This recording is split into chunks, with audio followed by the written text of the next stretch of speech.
So it's been a few days since I made this Eucalyptus Spearmint soap, and I decided I would unmold it and cut it today. So y'all can see what it looks like. My mold has a really cool lid. That helps insulate the soap, keep it from getting soda ash, and helps it to gel if it's going to. It also has this really cool part right here that it slides out. So you can easily get the soap out. And the way I do that is I just tip it up and it falls out. Lean that back, that part is off. And then you peel back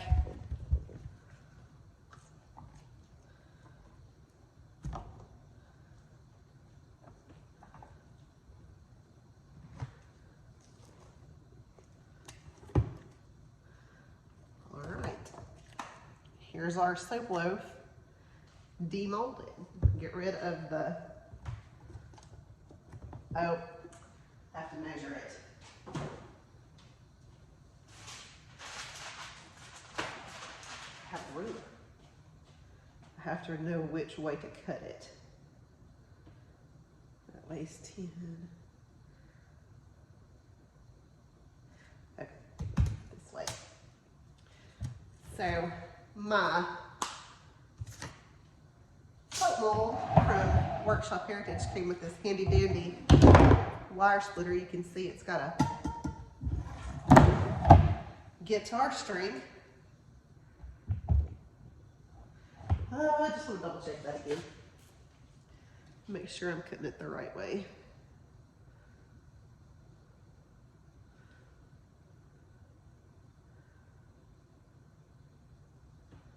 That's 10.5.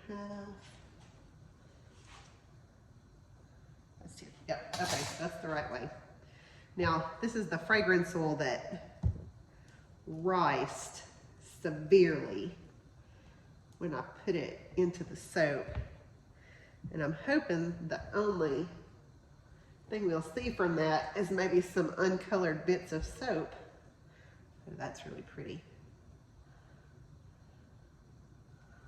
My swirl, it's got a couple of air bubbles in it, but that's not a tragedy. We can fix that. Typically I use those bars for myself.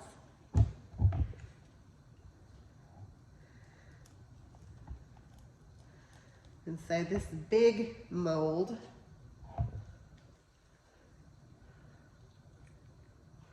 makes 4 different loaves. And I'm gonna cut them. I like big bars of soap. So I'm gonna cut them into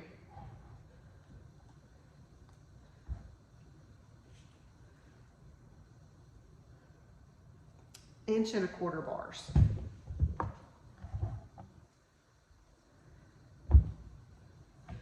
This away.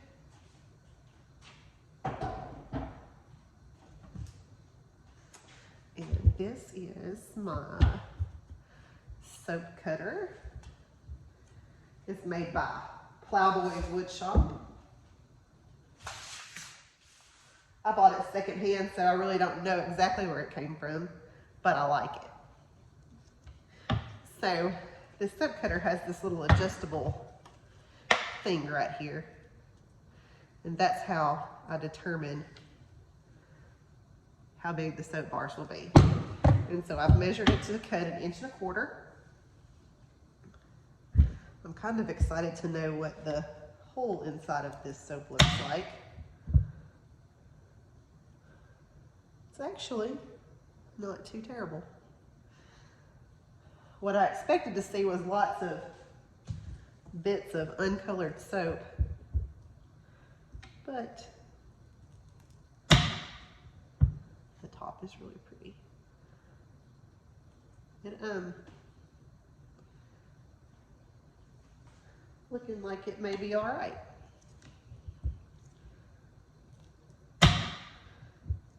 And of course, the fragrance will let rust. And I put that video on YouTube. So I will put a link here so you can watch me make this soap if you want to. It didn't turn out, it's really pretty. Like, oh, this was totally by the seat of my pants.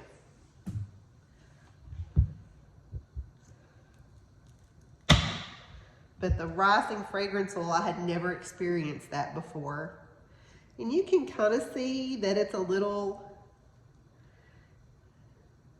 there's a bit of orange peel texture on it.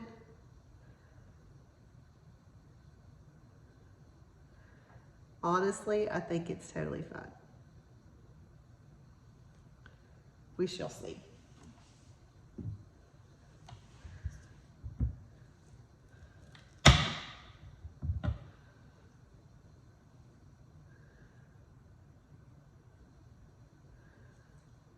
It's got this really neat little, let's see, which end is my camera on?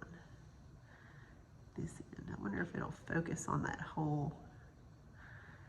There's some glycerin beads in there. It's kind of nifty looking.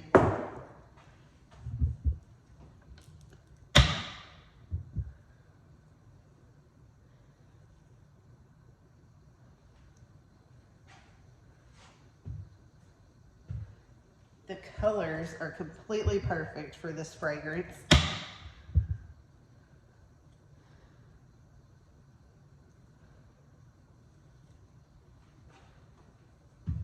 My feelings are not hurt at all about that.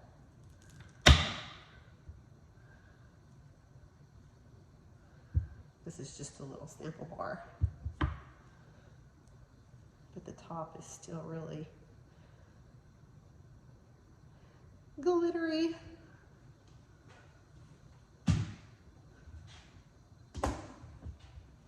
I'm going to try to do this fast so the video will upload to Facebook.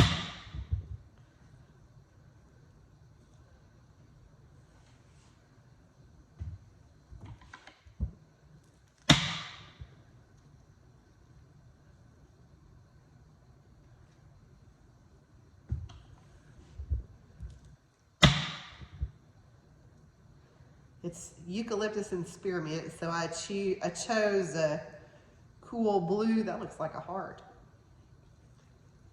That looks like a stethoscope to me.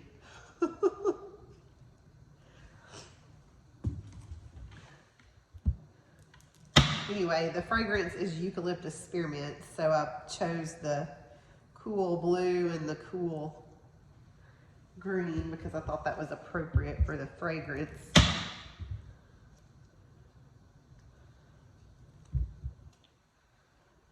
Cool design on the corner.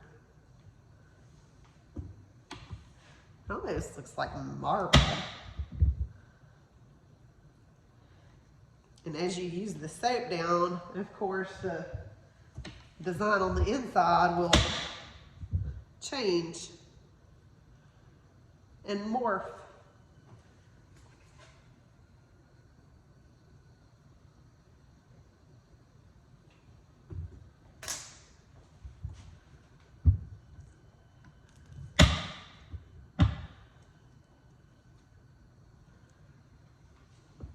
All right, I'm keeping this big chunky end piece for me.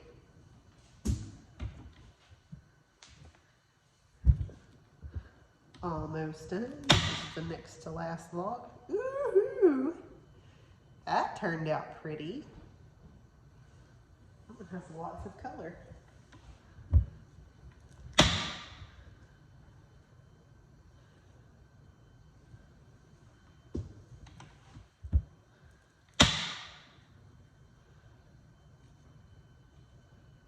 Pretty top.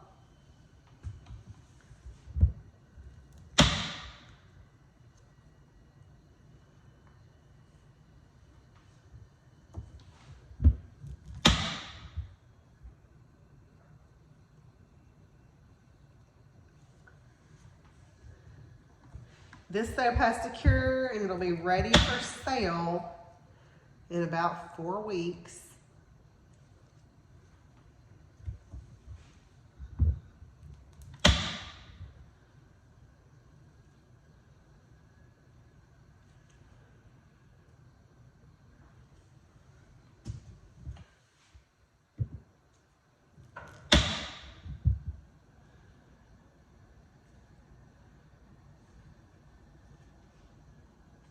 The top of that one is really pretty. Ah! Crash, boom, bang. There's another piece for me. Last one.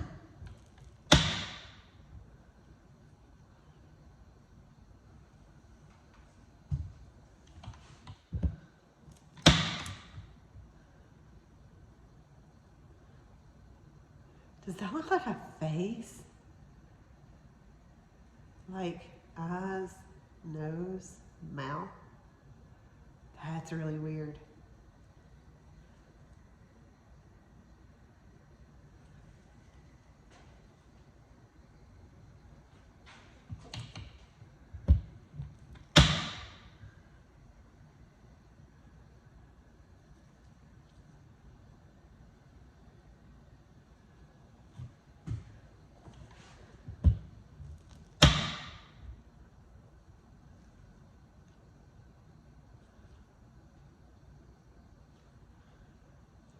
Looking at middle of soap designs, it's kind of like looking at the clouds. You can make out all kinds of stuff in there.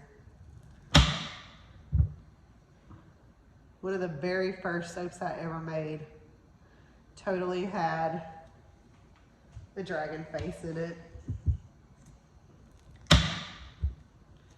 It was super cool.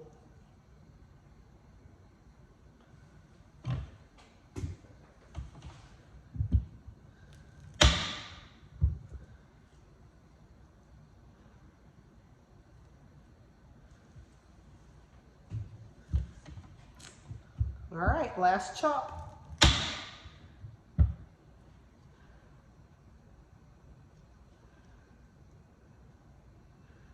There you go. Pretty tops.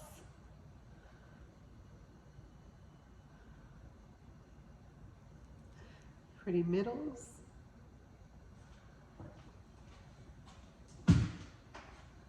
All right, see you next time.